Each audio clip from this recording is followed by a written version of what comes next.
Here now to explain the senator himself, Lindsey Graham. Senator. Thank you. Number one, Ken Martin is a worthless piece of crap. Can you imagine this guy fighting for freedom? To compare President Trump and the Trump regime to the Ayatollah means you got the worst case of Trump derangement syndrome in the world. Go to hell.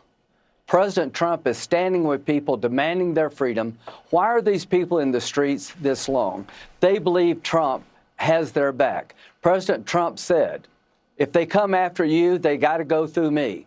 If you thought Afghanistan was a debacle, it was. The only thing worse would be to entice people out into the streets against a brutal dictator and pull the plug on them. To anybody at the White House who thinks the Ayatollah would honor a deal to give up his nuclear ambition, you're a fool. Donald Trump is not a fool. These people are out in the streets because they believe in Trump. He's the first president since 1979 to pick the people over the Ayatollah. And the leader of the Democratic Party, you're sick, pal. Where are the Democrats? You cheer on Hamas, who wants to kill the Jews. Now you got people in Iran, like the Crown Prince, who want to be our friend.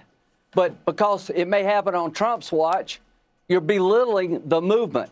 These people are dying by the thousands. We're Americans. You know, if this regime falls, we're safer. We're more prosperous. We'll take down the largest state sponsor of terrorism. Trump is Reagan. He's not Obama. He's not Ken Martin. You know, when Reagan went to the Berlin Wall, he didn't say, do you mind lowering the wall? He said, tear it down.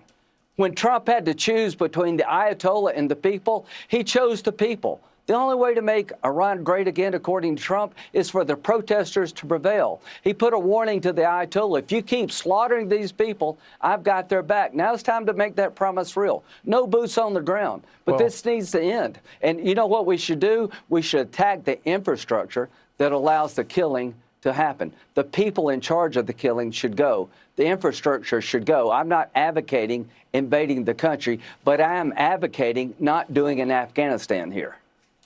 I can tell you, I know Donald Trump pretty well.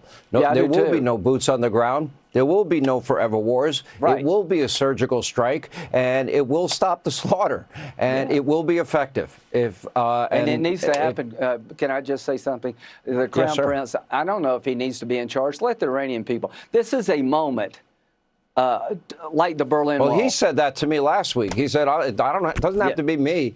I just want the people to choose. Yeah, but this is the biggest event in geopolitics since the fall of the Berlin Wall. If we can take the Ayatollah down, who has American blood on his hands, who is the largest state sponsor of terrorism, who funds Hamas and Hezbollah, then we'll have a completely new Mideast, the biggest change in the Mideast in 1,000 years. And if anybody thinks you can negotiate with this guy, you literally are a fool. He's a homicidal religious maniac that wants to kill all the Jews, come after us, and purify Islam. President Trump, this is happening because of you.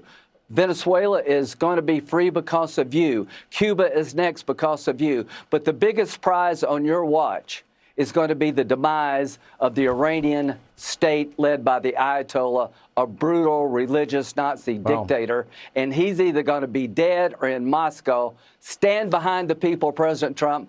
Stand up, stand behind him, fulfill your promise, and you'll go down in history, Ronald Reagan plus. Senator Lindsey Graham, thank you. We appreciate your time.